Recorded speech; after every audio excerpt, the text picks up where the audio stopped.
Hello, everybody. Welcome to the Energy News Beat podcast. My name's Stuart Turley, President and CEO of Sandstone Group. Today's the daily stand-up for December 30th. Holy smokes, 2024 is almost out of here. Let's go through the stories for today. New York to force oil gas companies to pay reparations for climate change damage. This is from Governor Hochul.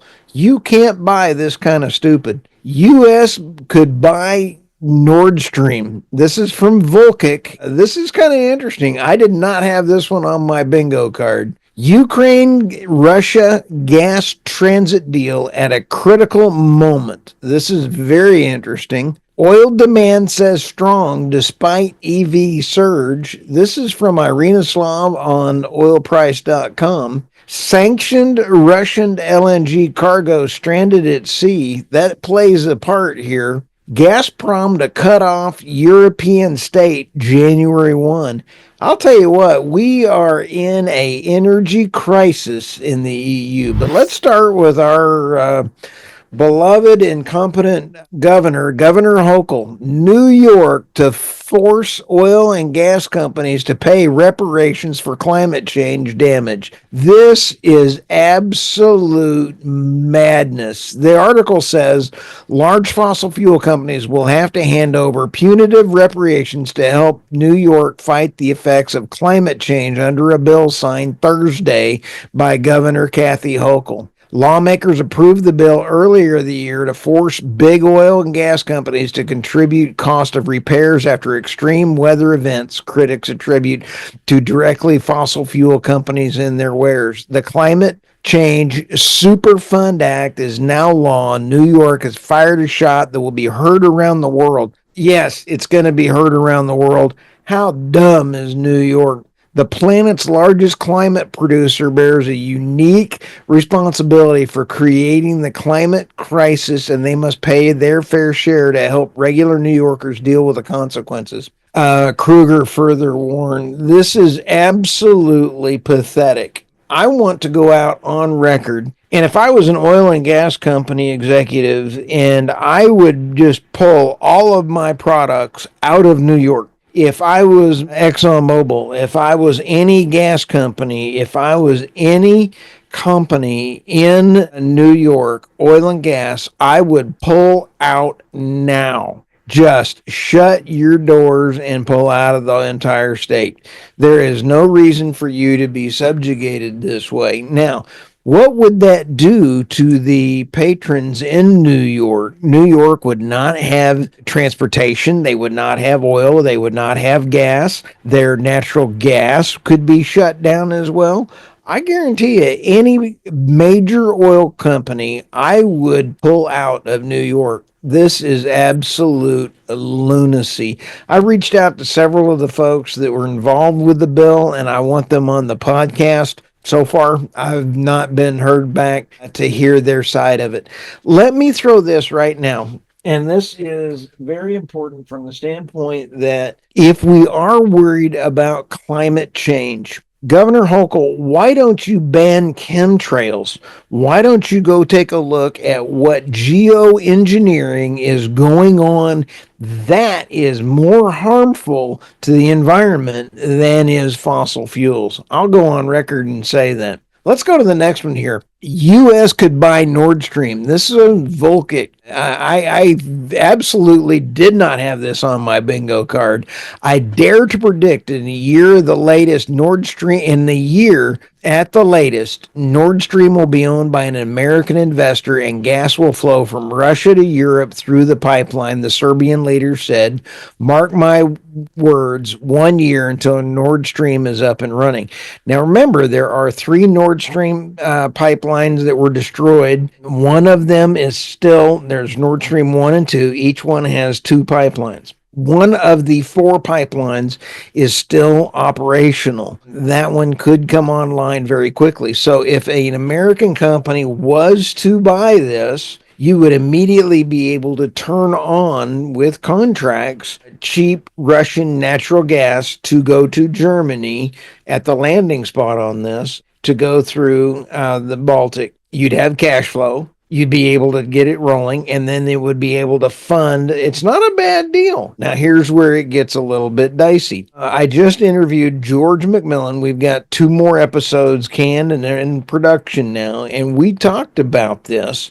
So there are very large sediments around the world, and about U.S. citizens don't really understand what the EU or the rest of the world thinks about the United States play for energy dominance. Let me say that clearly. The United States citizens do not understand what the rest of the world thinks about our particular moves on this. And I don't know that I would trust the United States government in its current form as a trading partner.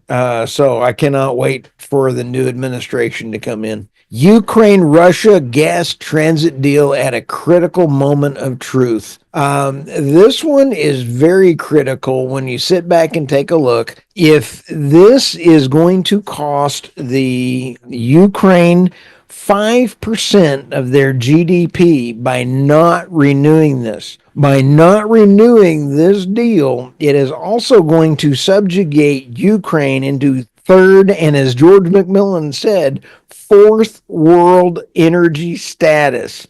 What that means is instead of being able to make money off of natural gas coming through Russian natural gas, and it's 5% of their GDP, that's a lot of money. And so now they're going to have to beg for energy to come in and say, can I please have downside of your natural gas, your imports of your LNG? If it is, let's take natural gas at like, say, $3 versus $30. There is a significant price difference between LNG and cheap Russian natural gas. It's going to devastate the Ukrainian people again. President Zelensky is not watching out for the citizens of Ukraine, which is not surprising. So this deal is absolutely a heartbreaker. I made a mistake in my prediction. I thought that it would have been signed already. So it's not because people are not asking for it, because now the Slavic countries are now having to figure out how they're going to either get it flow back through, or it is a real mess. I projected that this would be signed already, but we'll keep you posted on that. Let's go to the next story here. This one is from Irina Slav over at oilprice.com. I absolutely love Irina. She is a class act. Oil demand stays strong despite EV surge. Despite record-breaking EV sales in China and Norway, global oil demand remains strong. While China and EV market surges, its oil demand continues to grow modestly, but India emerges as the primary driver of global oil demand. On the new TV show Hitman, lead character Tommy Normus delivers a 5-minute speech that summarizes how critical modern civilization for crude oil is. Everything up to including wind turbines depends on oil. This year, with record EV sales in China, continued to build out wind and solar in Europe, has proven just how pertinent that speech is to the rest of the energy translation. About a month ago, the World Bank predicted in a blog post that crude oil demand would hit 103 million barrels by 2024. What the World Bank noted was this number represented slowing demand.